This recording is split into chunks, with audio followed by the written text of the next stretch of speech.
अस्सलाम वालेकुम। Programme views maker के साथ मैं हूं नबीला अजीज। नाज़रीन, मुल्क में सियासी जमातों ने अपने तौर पर आइंदा इंतखाबात की तैयारी शुरू कर रखी है। ऐसे में साबिक सदर आसिफ अली जरदारी भी मुतहरिक हैं, अपने रहनुमाओं और कारकुनान से मुलाकातें भी कर रहे हैं। PTI छोड़ने वाले कुछ रहनुमाओं ने पाकिस्तान पीपल्स पार्टी में शमूलियत भी इख्तियार की है। आसिफ जरदारी ने जल्द लाहौर में डेरे लगाने का ऐलान करते हुए कहा कि 2018 के मुकाबले में पाकिस्तान पीपल्स पार्टी के हालात बेहतर हैं। अब सवाल ये है कि क्या आइंदा इंतखाबात में पाकिस्तान पीपल्स पार्टी की पोजीशन पहले से बेहतर हो सकती है। मैं आपसे प्रोग्राम में अपने मेहमानों का तारुफ करवा देती हूँ। आसमा चौधरी साहिबा हमारे साथ होंगी, जावेद सुमरू हमें ज्वाइन कर रहे हैं, मुजम्मल सोहरवर्दी साहब और असद महमूद साहब भी हमारे साथ मौजूद होंगे। सबसे पहले मुजम्मल सोहरवर्दी साहब, मैं आपकी जानिब आना चाहूँगी।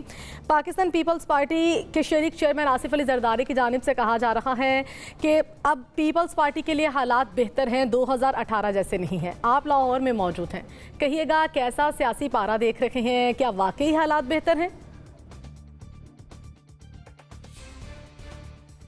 देखें, लाहौर में गुज़श्ता एक ज़िमनी इंतखाब हुआ जो मुस्लिम लीग नून के MNA मलक परवेज़ साहब की डेथ के बाद हुआ।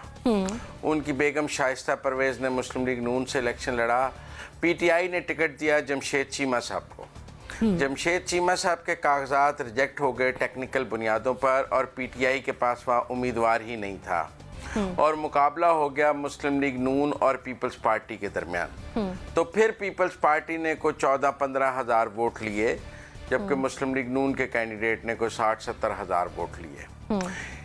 इसके अलावा जब 3 वे फाइट हुई है कि PTI का कैंडिडेट भी मौजूद हो, मुस्लिम लीग नून का कैंडिडेट भी मौजूद हो और पीपल्स पार्टी का कैंडिडेट भी मौजूद हो, तो पीपल्स पार्टी को बहुत कम वोट मिले हैं। आखिरी दफ़ा एक ज़िमनी इंतखाब में पीपल्स पार्टी के कैंडिडेट को 500 वोट मिले थे, जिसके बाद कमर जमान कायरा साहब को पंजाब की सदारत से हटाया गया था। लिहाजा मैं समझता हूँ कि पीपल्स पार्टी का तो फ़ायदा तब है जब PTI रेस में ना हो, क्योंकि उनका जो पंजाब का वोट बैंक है वो PTI ने ही उनसे छीना है। जो पीपल्स पार्टी पंजाब का वोट बैंक है या पीपल्स पार्टी पंजाब के जो विनिंग हॉर्सेस थे वो सारे पीपल्स पार्टी से PTI में गए हैं। उनका वोट बैंक भी PTI को ट्रांसफ़र हुआ है पंजाब में। कहीं ना कहीं मुस्लिम लीग नून ने अपना वोट बैंक होल्ड किया है। कम ज़्यादा पर बात हो सकती है, लेकिन अब भी मुकाबला मुस्लिम लीग नून और पीपल्स पार्टी के दरमियान होगा। आप कह सकते हैं किसको बर्तरी है, किसको बर्तरी नहीं है, लेकिन क्या पीपल्स पार्टी अपना वोट बैंक वापस पैदा करने में कामयाब हो गई है? मुझे मुश्किल लगता है। अगर PTI का कैंडिडेट रेस में मौजूद है, अगर PTI का कैंडिडेट रेस में मौजूद नहीं है, जो हमने एक एग्जांपल देखी है लाहौर में, फिर पीपल्स पार्टी नंबर 2 पोजीशन पे आती है और एक फाइट पुट करती है। तो लिहाजा उनकी पोजीशन तभी बेहतर है जब PTI मैदान में नहीं है। ठीक है, उनकी पोजीशन तभी बेहतर है अगर PTI मैदान में ना हो। असद महमूद साहब, आपकी जानिब आना चाहूँगी। मुजम्मल सोहरवर्दी साहब की जानिब से तो ये कमेंट सामने आया है कि अगर तो पाकिस्तान तहरीक इंसाफ रेस में है तो पीपल्स पार्टी के लिए मुश्किल है। आपको क्या लगता है? बिस्मिल्लाहिर्रहमानिर्रहीम। बहुत शुक्रिया आपका। बिल्कुल बड़ी दिलचस्प मैं समझता हूँ कि सूरत हाल आने वाले हफ्तों में या महीनों में हम पूरे मुल्क के अंदर ये देख रहे होंगे। मैं इससे पहले भी कह चुका हूँ कि पीपल्स पार्टी का जो तर्ज़ हुक्मरानी आपने 15 सालों के अंदर सिंध में देखा है, अगर वो उसी चीज़ को लेके ऐसा ही है, वो ऐसी हुकूमत करेंगे, तो अगर उन्होंने यही सारी कुछ पंजाब में लेकर आनी और पंजाब के वोटर्स को they are able to convince कि नहीं जी हम तो बड़ा बेहतर आपको गवर्नेंस दे सकते हैं as compare to the PTI, या फिर आप कह सकते हैं जी कि नून लीग के मुकाबले में, तो fine they all should be ready कि अच्छा देखो इनके साथ एक्चुअली पंजाब में जो इनको वोटर्स हैं इनके साथ होता क्या है। दूसरी चीज़ अगर आप ये देखें ना, पीपल्स पार्टी को आप पंजाब के अंदर तो आलमोस्ट को पिछले 22-25 सालों से देख ही नहीं रहे। मतलब आप देख लें 2002-3 के जो इलेक्शन थे, 2008 के इलेक्शन, 13 का, फिर 18 का और अभी जो आने वाले इलेक्शन है, और इससे पहले भी इवन मैं आपसे ये कहूँगा कि नून ने जिस तरीके से पंजाब को साथ लिया, अपनी गवर्नेंस का फाइन, इनका अपना एक स्टाइल था सूबे को चलाने का। हाँ, ये ज़रूर आप कह सकते हैं, एंड यहाँ मैं एग्री करूँगा मुजम्मल सोहरवर्दी साहब से कि हाँ, अगर वोटर्स PTI के नहीं होते या PTI को कोई ऐसी सिचुएशन बनती है कि इस इलेक्शन रेस में से अगर आप आउट कर देते हैं एक कंप्लीट पार्टी को, तो फिर तो ये ज़रूर है कि आप कह सकते हैं कि हाँ एक मुकाबला तो आपको देखने में नज़र आएगा। वाई बिकॉज देन वोटर तो उसकी हमदर्दियाँ तो डिवाइड हो जाएंगी। आफ्टर ऑल उन्होंने वोट तो कास्ट करना है, नो किसको करना है, no that is to be seen. तो मैं नहीं समझता कि पीपल्स पार्टी इतना सीरियस को इन रोड बना लेगी पंजाब के अंदर कि अगर पीटीआई नहीं भी मौजूद तो वो जो है वोट जो है वो ले जाएंगे। और इवन मैं ये कहूँ कि शायद वो इतनी मेजॉरिटी में चले जाएं कि और कुछ नहीं तो सिंध के अंदर से और पंजाब को साथ मिला के कुछ बलूचिस्तान को और केपी के अंदर काम करके तो वो फेडरल गवर्नमेंट के अंदर ये चले जाएं और हुकूमत बना लें। बट अब आई वुड से आप पीपल्स पार्टी को भी आप 72 से देखते चले आ रहे हैं, नून को भी आपने देख लिया। आप मैं तो ये कहूँगा कि अब हम सबको सोचने की ज़रूरत है कि हम अपने मुल्क को किस डायरेक्शन के अंदर लेके चलना चाहते हैं, या ये ऐसे ही है कि हम ये नफ़रत की, बयानबाजी की, ये सारी की सारी सियासत इसी तरह हमारी पॉलिटिकल पार्टीज़ को करती रहेंगी और इस सारे प्रोसेस के अंदर आवाम हमें कहीं किसी तरीके से इन पार्टीज़ को नज़र नहीं आता, तो नहीं नज़र आते। हकीकत में मैं आपको ये बताऊँ, ये कहने के बहुत कुछ करते हैं। पिछले 14 महीने में देख लें जो परफॉर्मेंस है ओवरऑल पीडीएम की, या फिर इवन अब जो इंटरिम गवर्नमेंट्स आई हैं उनको देख लें जिस तरीके से काम करते हुए। पीपल्स पार्टी को आपने 15 सालों से काम करते हुए देख लिया। तो मेरा ख्याल है पूरा सिस्टम हल्के हल्के मैं समझता हूँ कि शायद कोलैप्स होने की तरफ नहीं जा रहा, ये ऑलमोस्ट कोलैप्स तो हो चुका है। नो अब इसके अंदर से क्या निकलना है। फिर अगर यही बात आती है कि जी आपने इलेक्शन कराने हैं, उसमें से पीटीआई को अगर आपने आउट कर देना है, तो देन आई वुड से कि फिर इलेक्शन कराने की क्या ज़रूरत है। इन 13 पार्टीज़ जो हैं इनको किसी तरीके से कुछ सिलसिला ऐसा निकालें कि बोलो भाई अगले 5 साल भी निकालो, ये इलेक्शन के ऊपर जो हमारे 40-50 बिलियन इन्होंने खर्च कराने कम से कम वो तो खर्च ना होना। ये तो हुकूमत के अंदर मौजूद हैं। अब जिस तरह की हुकूमत पाकिस्तानियों को मिलती है जो उनके मुकद्दर के अंदर है, तो ठीक है वो उसी तरीके से चलने दें। फिर then why to go for all these thing, और इस तरह के अरेंजमेंट के अंदर क्यों हमें जाने की ज़रूरत है। फिर तो आप कहें जी कि नहीं एक पार्टी आउट होगी, opposition is no more there, PDM is already in the run in government के अंदर मौजूद है, तो हमें सारा ये तरद्दुद करने की एक लिहाज से ज़रूरत क्या है। फिर तो ठीक है इनको दे दें अगले 5 साल, let them run it, let see. लेकिन ये मैं ज़रूर आपसे कहूँगा, चाहे ये गवर्नमेंट आती है या अगर इस तरह का जो सिलसिला चलता है और गवर्नमेंट किसी तरह की आती है कोलिजन गवर्नमेंट, तो ये मैं ज़रूर कहूँगा कि आई डोंट नो कि कैसे अपने मुल्क को लेके चलेंगे, इंटरनेशनल कम्युनिटी के अंदर ये कैसे लेके चलेंगे। रीजन के अंदर देखें ना, मैं आपसे ये कहूँ तमाम बांग्लादेश, इंडिया, नेपाल की बात करें, ईरान को ले लें, सऊदी अरब को ले लें, वो अपने मुल्क को किस तरीके से उनसे गलतियाँ हुई, सारा कुछ हुआ, वो अपने आप को बेहतर करने की कोशिश कर रहे हैं। ठीक है, बेहतर करने की कोशिश कर रहे हैं। ठीक है असम महमूद साहब, आपका पॉइंट आ गया। आसमा चौधरी साहिबा, आपकी जानिब आना चाहूँगी। आप कहिएगा, अब पीटीआई में से भी कुछ लोगों की शमूलियत हो रही है पीपल्स पार्टी में, पीपल्स पार्टी के शरीक चेयरमैन को भी लगता है कि अब हालात काफ़ी बेहतर हैं। आप क्या समझती हैं कि जो पीपल्स पार्टी में लोग शामिल हो रहे हैं, क्या उनकी पोजीशन मुस्तहकम होगी अवाम में, उसी तरह से उनका वोट बैंक भी होगा? देखिए बात दो चीजें इसमें हम अगर इसको सेपरेट कर दें, यसर साहब ने बड़ी अच्छी बात की कि अगर ये 13 जमातें ऑलरेडी सिस्टम के अंदर मौजूद है, गवर्न कर रही हैं इस वक्त और इक्तदार के अंदर है, तो फिर इलेक्शंस कराने की क्या जरूरत है। क्योंकि रह गई तो एक पार्टी है जो पीटीआई है, पाकिस्तान तहरीक इंसाफ, अगर उसको किसी ना किसी हद तक उसको या उनके कायद को माइनस करने की कोशिश हो रही है, तो देखिए वोट बैंक तो फिर भी बहरहाल पंजाब के अंदर आप बात करें तो पीटीआई का है। अभी आपने देखा था जिमनी इलेक्शन में, और हमेशा ये कहा जाता है कि हुकूमत वक्त जिमनी इलेक्शन जीतती है, लेकिन 17 की 17 सीटें उस जमात ने जीती, पीटीआई ने जीती। तो अभी आप कैसे कह सकते हैं कि पाकिस्तान पीपल्स पार्टी या ज़रदारी साहब पंजाब में आके बैठ गए हैं, मोस्ट वेलकम, वो यहाँ पे आके बैठे हैं, कुछ लोग उनसे मिल भी रहे हैं, सदरन पंजाब के इलेक्टेबल्स भी उनको ज्वाइन करने की कोशिश कर रहे हैं। लेकिन इस चीज की क्या गारंटी है कि अवाम वोट के लिए निकलेंगे। अभी जो मेजोरिटी जो पोल्स हम सबके सामने आ रहे हैं, 70%, 80%, 90% इजाफा हो चुका है पाकिस्तान तहरीक इंसाफ की मकबूलियत में, तो इस चीज को आप कैसे सिस्टम से बाहर करेंगे। बिलफर्ज अगर आपने ये सोच लिया है, समझ लिया कि आपने उनको बाहर करना है, एलिमिनेट करना है किसी भी तरह से, तो फिर इलेक्शन में क्यों जा रहे हैं। इसी सेटअप को आगे मजीद आप खींच लें, 2 साल और खींच लें। देखिए वायलेशन तो आइन की हो रही है ना, वो तो 2 असेंबलीज हमारी जब जा चुकी और 90 दिन उसकी शिफ्ट थी कि 90 दिन के अंदर अंदर आपने इलेक्शंस कराने। 90 से 91 दिन नहीं लिखा, 95 दिन भी कहीं नहीं लिखा आपके आइन के अंदर। अगर वो इतनी बड़ी वायलेशन होगी तो फिर इस सेटअप को इसी तरह चलाने दें। मैं नहीं समझती अगर ज़रदारी साहब पंजाब में आके बैठ गए हैं, लाहौर में आके बैठ गए हैं, तो वो लाहौर से या लाहौर की जो बड़ी सीटें वो भी निकाल लेंगे, ऐसा बिल्कुल भी नहीं है, क्योंकि पीटीआई के बाद पाकिस्तान मुस्लिम लीग नून का वहां पे वोट बैंक है। तो अगर जैसे आप पीटीआई को बीच में से निकाल रहे हैं, तो क्या पीपल्स पार्टी बामुकाबला पीएमएल-एन होगा? अगर फिर इन दोनों के दरमियान मुकाबला होगा तो बहरहाल फिर नून लीग ही जीतेगी। रही बात पीपल्स पार्टी की, अगर वो जो हम बात करते हैं इंटीरियर सिंध से, ठीक है, वो उनके एक वोटर है जो कमिटेड है उनकी पार्टी के साथ, और वहां पे लोग वो सीट लेकर आ जाते हैं। बलोचिस्तान में आप देखिए उस तरह का वोट नहीं डलता, वहां सरदारी कबायली निजाम है जो जिरगा कहता है, वहां पे लोग, और कहा जाता है इलेक्शन मैनिपुलेट होता है, खरीदा जाता है कैंडिडेट्स को। हमेशा हम देखते हैं सेनेट के इलेक्शंस में ऐसा होता आया है। तो पंजाब जरदारी साहब सिंध से और बलोचिस्तान से तो इस तरह का मामला निकाल सकते हैं। पंजाब की अगर हम बात करें तो खासा मुश्किल दिखाई देता है, क्योंकि वोटर कमिटेड है, पढ़ा लिखा वोटर है, लोगों को बड़ी अवेयरनेस है, और ये चीज फिर समझानी होगी जो अरबाब इख्तियार है कि अगर एक पार्टी को आप माइनस कर रहे हैं या उसको सिस्टम से आउट कर रहे हैं, या 70-80% जो उनका वोटर है वो कहाँ जाएगा।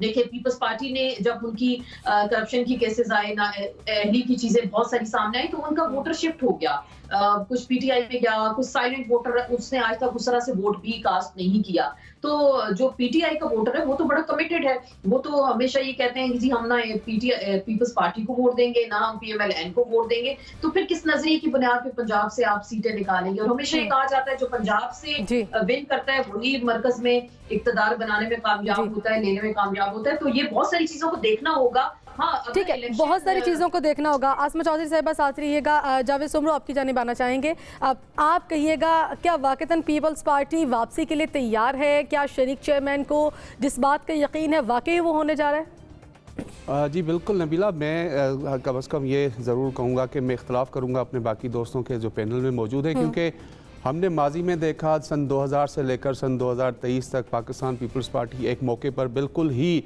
15 से 16-17 सीटों तक महदूद हो गई, लेकिन फिर हमने देखा 2018 में उन्होंने कमबैक किया और हुकूमत बनाई, और जिस तरह से उन्होंने 5 साल हुकूमत की वो हम सब के सामने है। उनकी जब 2008 में पहली बार हुकूमत बनी और पहले दिन से ये कहना शुरू कर दिया गया कि पीपल्स पार्टी हुकूमत जो है वो 5 साल मुकम्मल नहीं कर सकेगी, लेकिन उन्होंने 5 साल उन्होंने मुकम्मल किए। यूसुफ रज़ा गिलानी वज़ीर आज़म रहे, ज़ाहिर एनआरओ वाला केस आया, वो हट गए, उसके बाद राजा परवेज़ अशरफ साहब आए, लेकिन उन्होंने अपना काम जो एक जमहूरी तरीके से तर्ज अमल है उसमें हुकूमत का काम उन्होंने मुकम्मल किया। जहाँ तक बात रही पंजाब की, तो पंजाब को आप, मेरी नज़र में ये है कि उनको पंजाब को 3 हिस्सों में आप डिवाइड ज़रूर करें, वोटर्स के हिसाब से और इलेक्टेबल्स के हिसाब से। अपर पंजाब आप देखें तो जैसे हम पिंडी और जाके एबटाबाद तक के सारा जो इलाका है, यहाँ पर किसी हद तक अगर देखें जो इलेक्टेबल्स हैं वो पाकिस्तान पीपल्स पार्टी में शिरकत करना चाहता है। फिर आप आ जाएं सेंट्रल पंजाब, तो यहाँ पे इसमें कोई दो राय नहीं कि पाकिस्तान मुस्लिम लीग नून का वोट बैंक जो है वो वहाँ पर इंटेक्ट है, और वहाँ पर अगर पीटीआई को लेवल प्लेइंग फील्ड दी गई तो वहाँ पर वो सबसे ज़्यादा नुकसान जो है पीपल्स पार्टी का होगा। अगर पीटीआई नहीं आती है इलेक्शन के मैदान में तो फिर उसका फ़ायदा, मुजम्मल साहब ने जैसे कहा कि फिर उसका फ़ायदा पीपल्स पार्टी ले सकती है। और रही बात सदरन पंजाब की, तो वहाँ पर आप देखें तो माजी में और माजी करीब में भी वहाँ पर लोगों की ज़्यादा जो ख्वाहिश होती है वो पाकिस्तान पीपल्स पार्टी की तरफ होती है, लेकिन वहाँ के इलेक्टेबल्स जो हैं वो वक्त और वक्त की धार को देखकर वो उस तरफ निकल जाते हैं, और इस वक्त उनको भी ये अंदाज़ा हो गया है कि जो वक्त की धार है वो पाकिस्तान पीपल्स पार्टी की तरफ जा रही है, इस वजह से वहाँ से वो शमूलियत कर रहे हैं। तो मेरी नज़र में पाकिस्तान पीपल्स पार्टी बेहतर तरीके से कमबैक करेगी पंजाब में।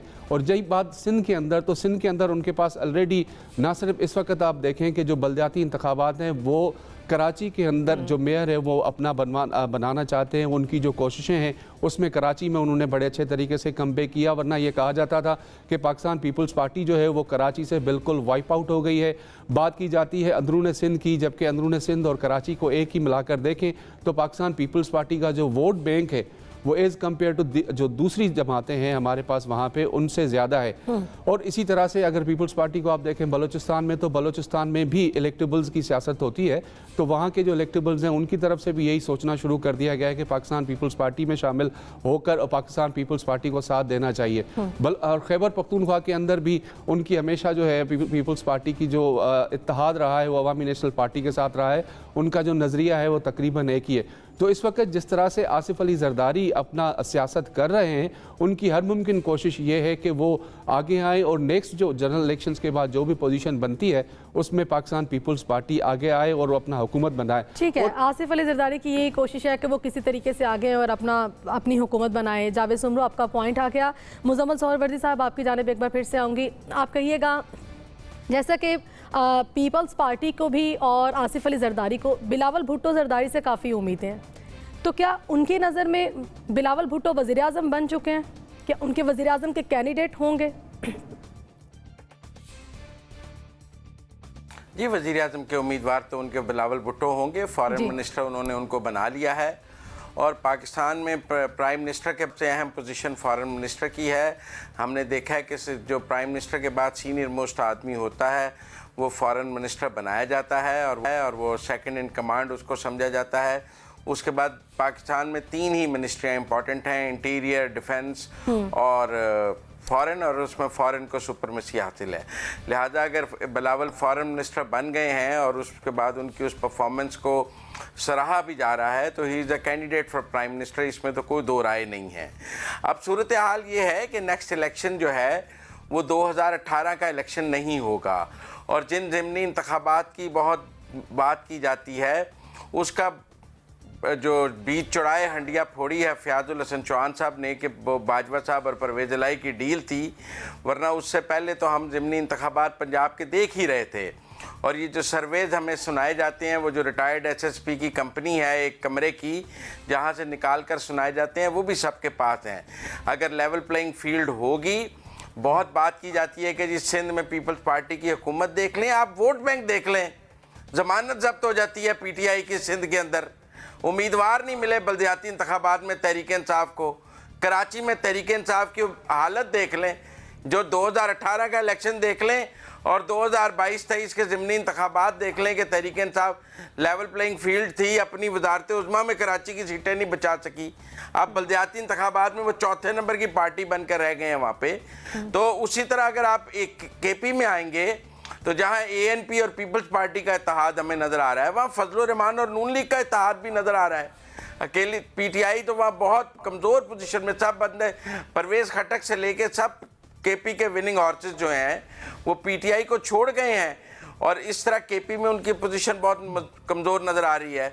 बलूचिस्तान में सरदारों की सियासत है, सरदार सारे जो हैं, अब तो सरदार यार मोहम्मद रिंद भी कह गए हैं कि मैं फ़ैसला करने लगा हूँ। मुझे लगता है बलूचिस्तान से तो PTI को कोई उम्मीदवार ही नहीं मिलेगा क्या वहाँ से कोई सरदार उनके साथ मिलकर इलेक्शन लड़ना चाहे। ऑलरेडी उनके जो बलूचिस्तान के सेनेटर्स हैं वो सब उनको छोड़ गए हैं।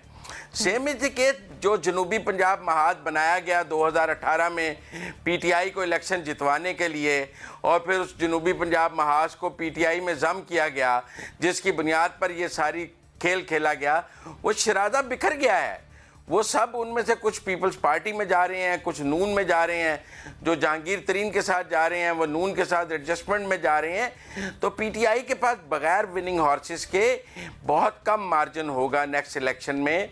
उनके पास मुझे लगता है कि इमरान खान साहब ने जैसे 2002 में बाइकाट किया था इलेक्शन का, उनकी एक टेंडेंसी है ऐसे फैसले करने की जिसमें कौमी असम्बली से बाइकाट है, जिसमें बेवक्त असम्बलियाँ तोड़ देना पंजाब और KP की, फिर बेवक्त लॉन्ग मार्च करना शुरू कर देना जिसकी कोई ज़रूरत नहीं थी, फिर बेवक्त 9 मई के एहतजाज कर देना जिसकी कोई ज़रूरत नहीं थी। तो उनसे मुझे बड़ी तवक्को है कि वो अगले इलेक्शन का बाइकाट का ऐलान करेंगे, क्योंकि जिस किस्म के उन्होंने एक साल में खूबसूरत फैसले किए हैं पाकिस्तान की सियासत में, वो एक और खूबसूरत फैसला बाइकाट का करने जा रहे हैं। ठीक है, मुजम्मल सोहरवर्दी साहब, आपका पॉइंट आ गया। असद महमूद साहब, आप कहिएगा, जैसे पाकिस्तान पीपल्स पार्टी की सिंध में तो गवर्नमेंट होनी ही होनी है और जनूबी पंजाब से भी कई लोग पीपल्स पार्टी में शमूलियत इख्तियार कर रहे हैं, तो क्या समझते हैं माहौल कितना साजगार होगा पीपल्स पार्टी के लिए विफाक में हुकूमत बनाने के लिए?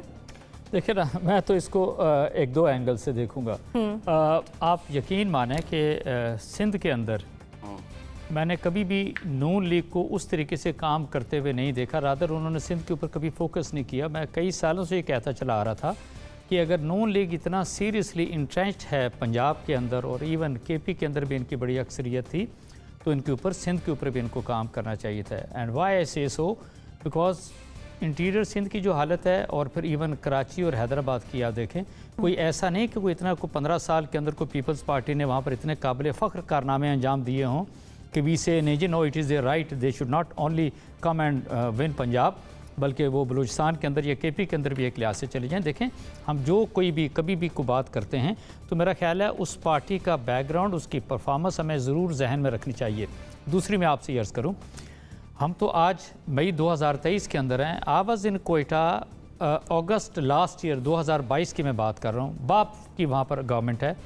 कैन यू बिलीव वहाँ पर बाप पार्टी के जो MPs थे वो उससे पहले ही उनको ल्योर इन किया जा रहा था टुवर्ड्स पीपल्स पार्टी, और बलूचिस्तान के अंदर ये था कि जी इस वक्त जो हुकूमत बनेगी अगले इलेक्शंस के अंदर वो पीपल्स पार्टी की बनेगी, और वो यानी बाप पार्टी के जो मिनिस्टर्स हैं वहाँ के जो MPs हैं दे वर मोर देन विलिंग कि नहीं जी हम जो है वो पीपल्स पार्टी को ज्वाइन करने जा रहे हैं। सो यू कैन से कि हाँ वो पीपल्स पार्टी वहाँ पे बड़ा रोल प्ले करेगी। दूसरी चीज़ जनरली ना हम अक्सर बात करते हैं इलेक्टेबल्स की, और ये इलेक्टेबल्स अनफॉर्चुनेटली ये इस टाइप की हिपोक्रेसी इस मुल्क के अंदर वो आ गई है जिसने 1947 ऑनवर्ड इस पूरे मुल्क को शिकंजे के अंदर लिया हुआ है।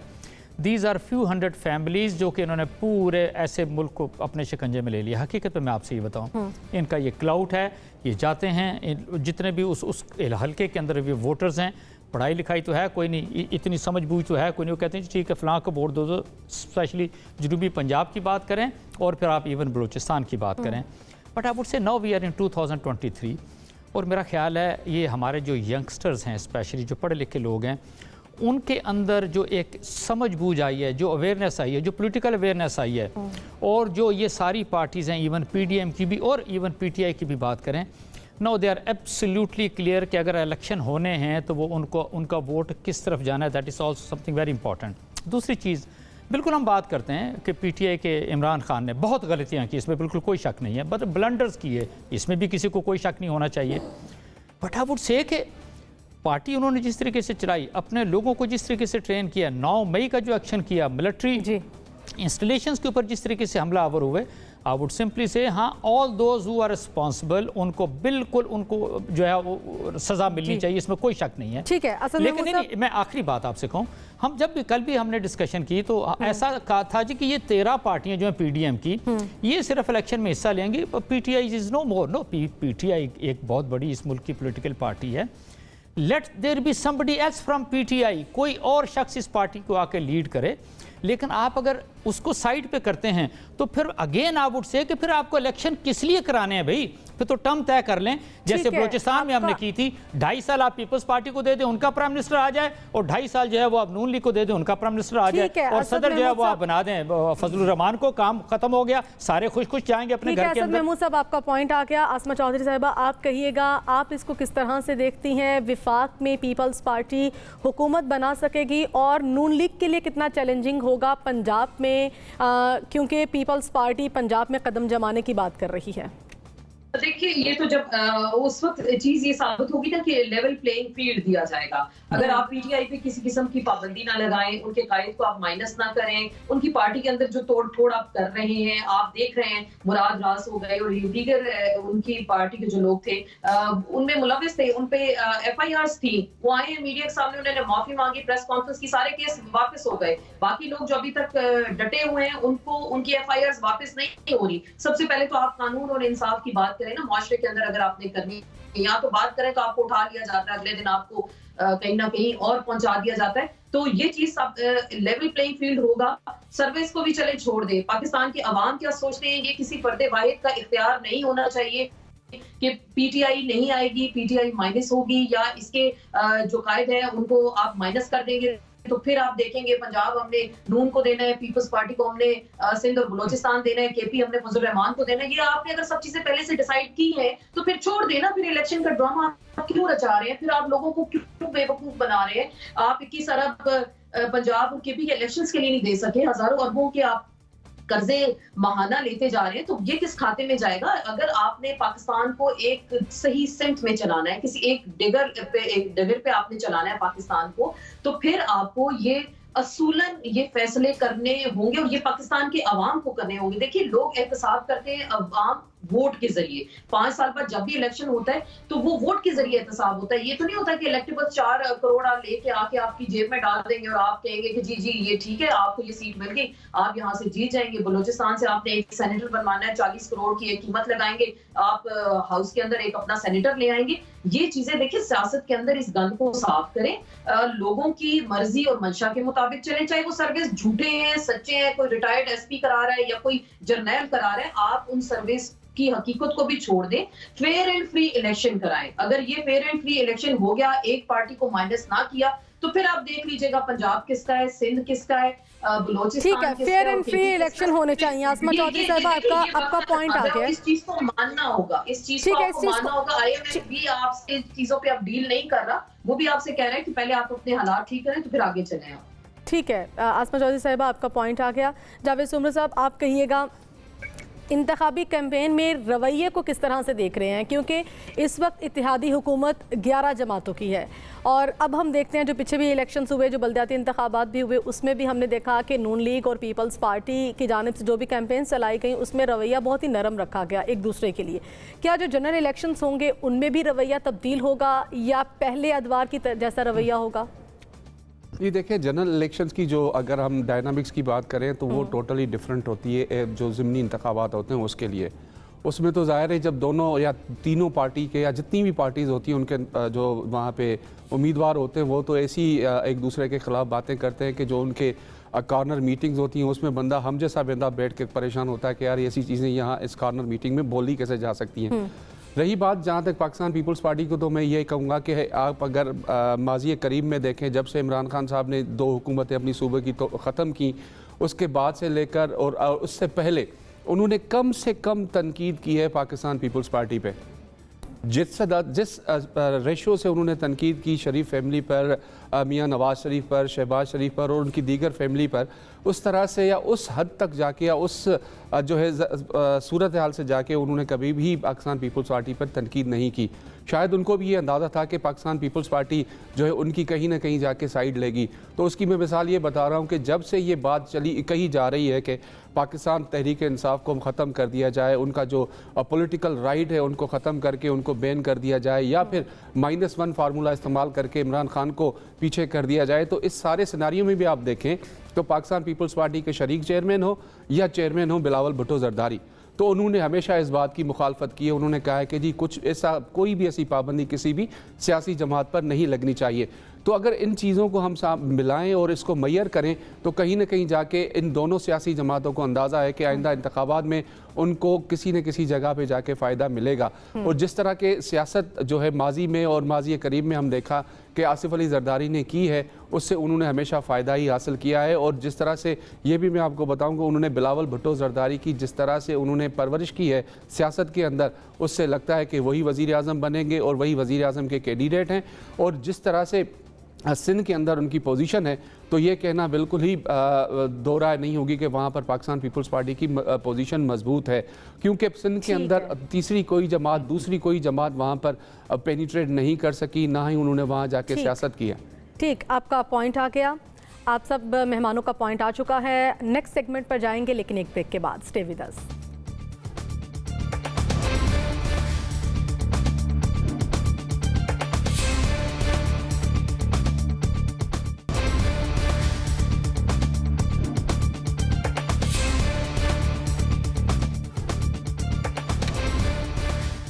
Welcome back. विफाकी हुकूमत ने एक साल के दौरान 14,900 अरब रुपए के कर्ज से लेकर नया रिकॉर्ड कायम कर दिया। स्टेट बैंक के जारी करदा अदादोशुमार के मुताबिक इत्तेहादी हुकूमत ने 41 अरब रुपए यौमिया कर्ज लिया है। दूसरी तरफ IMF के एग्जीक्यूटिव बोर्ड का शेड्यूल जारी हो गया है, जिसके एजेंडे में पाकिस्तान का मामला शामिल नहीं। अब सवाल ये है कि क्या मुआशी टीम में तब्दीली होनी चाहिए या इस तजुर्बेकार टीम को मज़ीद वक्त मिलना चाहिए। असद महमूद साहब, मैं आपकी जानिब आना चाहूँगी।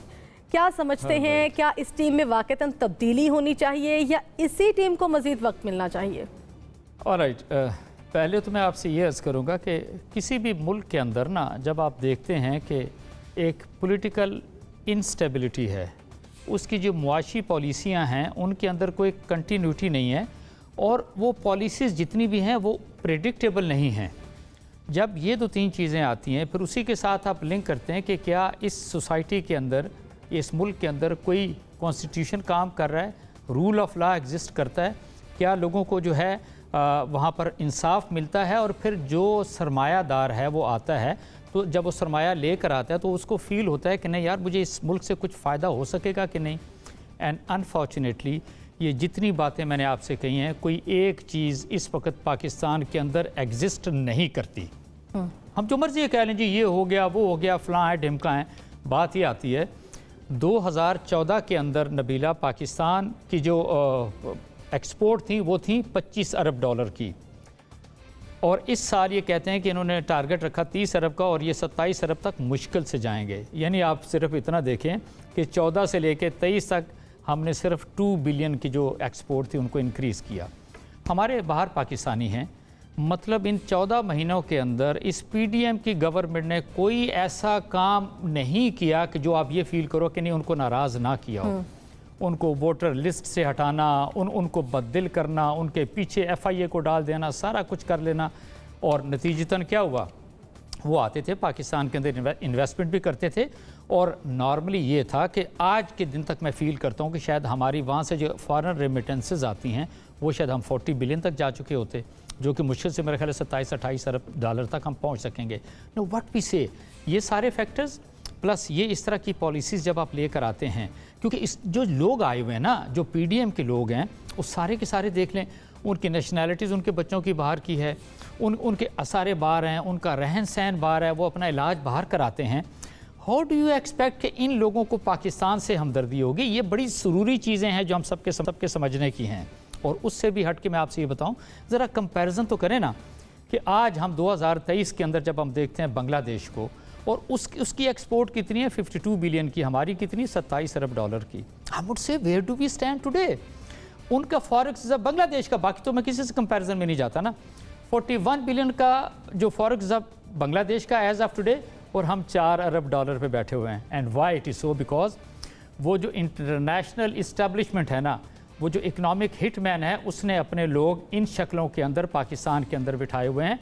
और आप रेस्ट एश्योर कि अगले 10 सालों के अंदर भी जिस तरह इस वक्त मुल्क चल रहा है, अगर 41 अरब डॉलर का ये रोज़ाना का कर्जा उठा रहे हैं, 14,900 अरब डॉलर का कर्जा उठा चुके हैं, एक छोड़ आप 10 टीमें चेंज करके देख लो, जब ये एजेंडा कोई और होगा तो डू यू स्टिल एक्सपेक्ट कि ये कुछ काम करेंगे पाकिस्तान के लिए? मे भी बहुत सारे लोगों को कुछ फहमी या गलतफहमी हो सकती है।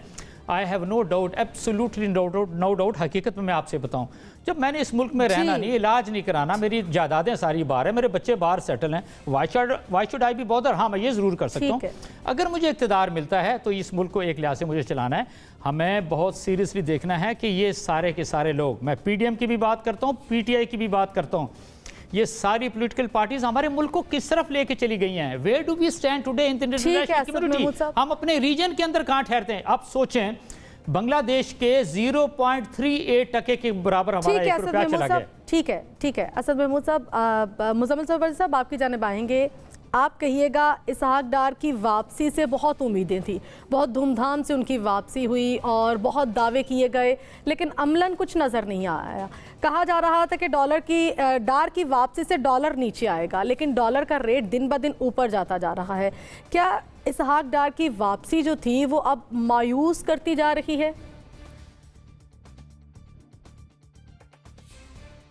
देखें, इसहाक डार साहब की कारकर्दगी को एवेल्युएट कौन करेगा? एक एवेल्युएट करेंगे अवाम, इलेक्शन में एवेल्युएट करेंगे, दूसरी एवेल्युएशन करेगी उनकी अपनी पॉलिटिकल पार्टी। वैसे तो इमरान खान साहब के जो अपने स्टॉलवर्ट थे फिनांस मिनिस्टर, वो 3 हफ्तों में बोल्ड हो गए थे, असद उमर साहब। दूसरे वो जो अपनी पार्टी से फिनांस मिनिस्टर लाए थे हमाद अजहर, वो 7 दिन नहीं रह सके थे। फिर उन्होंने इम्पोर्टेड फिनांस मिनिस्टर से काम चलाया, जो पीपल्स पार्टी के फिनांस मिनिस्टर्स थे, हफीज़ शेख साहब, शौकत तरीन साहब, दोनों आज कहाँ हैं? पाकिस्तान में हैं। जो इमरान खान साहब के वज़राए ख़जाना थे, जो इस पाकिस्तान के गले पे बैठे हुए थे, वो आज पाकिस्तान में मौजूद हैं। वो डिलीवर नहीं कर पा रहे जो वो कह रहे थे। मैं असद महमूद साहब की उस दलील का जवाब देना चाह रहा था कि दूसरी बात यह है कि वो डिलीवर नहीं कर पा रहे, ये फैसला पीडीएम के इत्तेहाद ने करना है और पाकिस्तान की आवाम ने करना है। वो वोट से करेंगे। और वो अगर आज भी पीडीएम उनको वजीर खजाना बरकरार रख रही है, पीपल्स पार्टी उनके हमायत में है, क्या आपको डिलीवर करते नजर आ रहे हैं डार साहब? बाकी जमात जी, मुझे तो लग रहा है कि बहुत मुश्किल हालात में भी उन्होंने डिलीवर किया है। अगर आपने इस मुल्क में कहा था नवंबर में डिफ़ॉल्ट कर जाएंगे, फिर कहा अप्रैल में डिफ़ॉल्ट कर जाएंगे, फिर कहा मार्च में डिफ़ॉल्ट कर जाएंगे। लोगों ने हमें कहा कि जनवरी में यहाँ पेट्रोल के लिए लाइनें होंगी, बिजली की 20-20 घंटे लोड शेडिंग होगी, ये मुल्क श्रीलंका बन जाएगा। एक सियासी जमात का हर लीडर तस्बीह के दानों पे मुझे कहता सुनाई देता था कि ये मुल्क श्रीलंका बन जाएगा, ये मुल्क श्रीलंका बन जाएगा। एक मिनट, तेल की कीमतें 22 रुपए कम हुई हैं। मेरे ख्याल में 22 रुपए कम, ये फैसला तो इलेक्शन में होगा ना। आपने तो नहीं ये फैसला करना कि लोग खुश हैं कि नहीं हैं, ये तो वोट से फैसला होगा। आपके बयानिए से तो फैसला नहीं होगा कि लोग खुश हैं या नहीं हैं। ये तो जो सर्वे हो रखे हैं, सर्वे ये जो सोशल मीडिया है ना, ये सोशल मीडिया ने एक सियासी जमात को मरवा दिया है। वो ये समझ रही थी कि जो उसके रिव्यूज हैं उतने ही लोग सड़कों पे निकल आएंगे, कोई नहीं निकला उनके लिए सड़कों पे।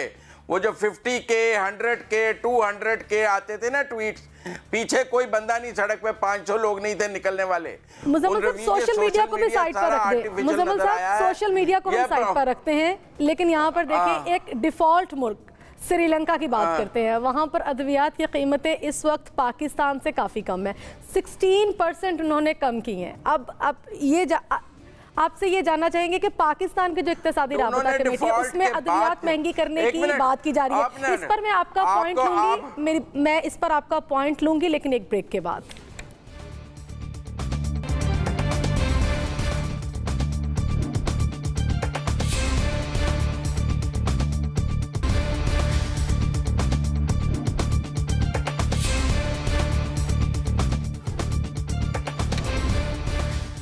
Welcome back. आसमा साहिबा, आपकी तरफ आना चाहूँगी। आप कहिएगा, मुआशी टीम की तब्दीली के हवाले से बात कर रहे थे कि मुआशी टीम में तब्दीली होनी चाहिए और इस सूरत हाल में कैसे मुस्तहकम रख सकते हैं पाकिस्तान की मुआशी सूरत हाल को। देखिए बिल्कुल, मुआशी टीम को तो बहरहाल हर सूरत में तब्दील अब क्या कर सकते हैं। अब बजट आपके सर पे, इसके बाद कहा जा रहा है कि असेंबलीज डिसॉल्व होंगी। अब तो जो कुछ करना था वो कर चुके। डार साहब आए, बड़ी ऊंची परवान थी उनकी, उन्होंने कहा कि जी IMF माय फुट, मैं तो इनको कुछ समझता नहीं हूँ, लेकिन उसी IMF के आप मिलते तरले करें। मरकजी हुकूमत अगर आप बताएं 425 अरब का कर्जा महाना वो लेती रही है और 1200 अरब के कर्जे का हुजम हर महीने वैसे आता रहा, तो हुकूमत ये भी तो बताए ये इतने हजारों के कर्जे इन्होंने किस मद में लिए, किस खाते में लिए। छोटी सी मिसाल में आपको दूं, सिंध गवर्नमेंट ने 2 अरब का एक कर्जा था, 30 साल उसको लगे, तो वो 22 अरब आपने उसको अदा किए सूद की मद में। तो जहां जिस मुल्क में ये लेवल हो, जिस मुल्क में ये नजरिया हो कि हमने मैशत को कैसे चलाना है, तो फिर इस मैशत का अल्लाह ही हाफिज है। फिर ठीक है, आप ठीक है आसमा चौधरी साहिबा, इसको अलादीन का चिराग लेकर चला ले। ठीक है आसमा चौधरी साहिबा। जावेद सुम्बे साहब, आप कहिएगा, क्या समझते हैं कि मुआशी टीम में तब्दीली होनी चाहिए, आवाम को रिलीफ मिलना है, तो कैसे मुमकिन है, किस तरह से मिलेगा? देखिए, मुआशी टीम को तब्दील करके अब क्या करेंगे। 12 अगस्त और 13 अगस्त को जो है हुकूमत अपना ऑफिशियली टाइम पूरा करेगी, तो इन 2 महीनों के अंदर आप मुआशी टीम को तब्दील करके क्या करेंगे। 9 जून को या 10 जून को जो है वफाकी हुकूमत अपना बजट पेश करने जा रही है और वो खसारे का बजट होगा। तो अब इन कुछ दिनों के अंदर आप मुआशी टीम को तब्दील करके क्या करेंगे। हाँ, अलबत्ता ये ज़रूर कहूँगा, क्योंकि पाकिस्तान के अंदर जब भी हुकूमत तब्दील हुई है तो जाने वाली हुकूमत के जो फाइनेंस मिनिस्टर होते हैं वो जो है इल्ज़ामात लगाते हैं अपनी पहले वाली हुकूमत पर, और जो नई हुकूमत आती है वो अपने जो प्रीवियस गवर्नमेंट होती है उसके फाइनेंस मिनिस्टर पर इल्ज़ाम लगाते हैं कि जी उन्होंने हमारे लिए जो है इकनॉमिकली इतने बड़े मसाइल छोड़े हैं। तो ये भी इसी तरह से कह के आए थे जब इन्होंने गुज़िश्ता साल अप्रैल के अंदर हुकूमत संभाली थी। मौजूदा हुकूमत के जो उस वक्त के फाइनेंस मिनिस्टर थे मिफ्ता इस्माइल, उन्होंने भी यही बात की थी कि जी हमारे लिए मसाइल ही मसाइल हैं। तो ये चीज़ें ऐसे चलती रही हैं, अब कोई फ़ायदा नहीं है। चीज़ों में काफ़ी मसाइल हैं और इन मसाइल को हल करना बेहद ज़रूरी है। तमाम मेहमान जो हमारे साथ में शामिल थे, आप सबका बेहद शुक्रिया। कल फिर से हाजिर होंगे, अल्लाह ने के बाद।